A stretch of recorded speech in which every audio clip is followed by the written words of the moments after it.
Dans la seconde moitié du XIXe siècle, la guerre entre les Indiens et les colons fait rage.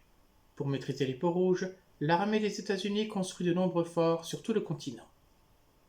Mais ces constructions, aussi fortifiées soient-elles, sont isolées les unes des autres et loin d'être vulnérables. C'est ce que l'on va voir ici. Bonjour à tous, ici c'est Lozaru, bienvenue à la caverne. Aujourd'hui on se retrouve pour parler d'un film de western intitulé Chuka le Redoutable.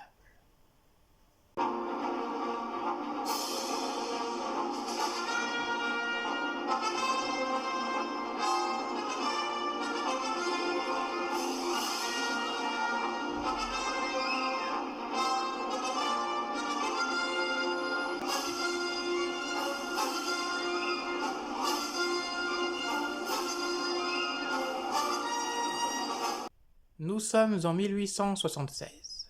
Un voyageur solitaire nommé Chuka décide de passer la nuit au fort Little Horn dirigé par le colonel Stuart. À l'approche de l'hiver, les Indiens crient famine et risquent de se montrer tôt ou tard menaçants. Mais pour cet officier de l'armée américaine, il est hors de question de leur venir en aide ou de leur donner quoi que ce soit à manger.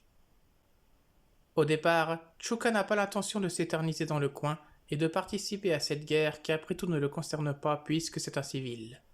Mais le fort abrite une dame de haut rang nommée Veronica qu'il a bien connue dans sa jeunesse. Pour lui, c'est l'occasion ou jamais de reconquérir son ancien amour avant l'assaut des Cheyennes. Réalisé en 1967 par Gordon Douglas et Richard Jessup, ce film se passe en grande partie dans le fort. On y découvre la vie en détail dans ce camp militaire coupé du monde en insistant bien sur les défauts des officiers. Le colonel Stuart est un froussard et un alcoolique incapable de prendre la bonne décision.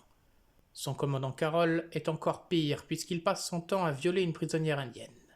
Quant au sergent Otto Anspalt, c'est une brute qui cherchera souvent à s'opposer à Chuka. À côté de ces visages pâles censés symboliser la civilisation, les Indiens apparaissent bien plus intègres. Ils luttent seulement pour se nourrir et font preuve de clémence au début. Malgré sa jeunesse, leur chef Anu les soumet à un bon entraînement fait de discipline qui tranche assez avec les autres de son ethnie. Cette remarque est assez intéressante. Bien qu'on se place du côté des colons à travers Chuka, ce sont les Indiens qui sont les mieux présentés. D'ailleurs, ce sont eux qui gagnent. Je ne révèle rien en écrivant ces lignes, puisque l'on apprend cela dès les 2 premières minutes du long métrage. Ceci dit, voir gagner des peaux rouges demeure rare dans les westerns. Noter ce film s'avère un peu difficile, car la mise en scène alterne entre le très bon et le moyen. Par exemple, le fait de présenter cette œuvre comme un flashback est une excellente idée, car on sait donc d'entrée que tous les soldats que l'on voit vont mourir. Cela apporte un côté tragique qui n'est cependant pas assez accentué. En revanche, l'œuvre comporte des longueurs un peu gênantes, même pour l'époque de sa création. La scène finale de la prise du fort est décevante. Les soldats ne résistent pas assez. Cela ressemble beaucoup plus à un massacre qu'à une vraie bataille. Enfin, même s'il dégaine très vite, Chuka n'est pas le plus charismatique des mercenaires que l'on a vu dans les films de western.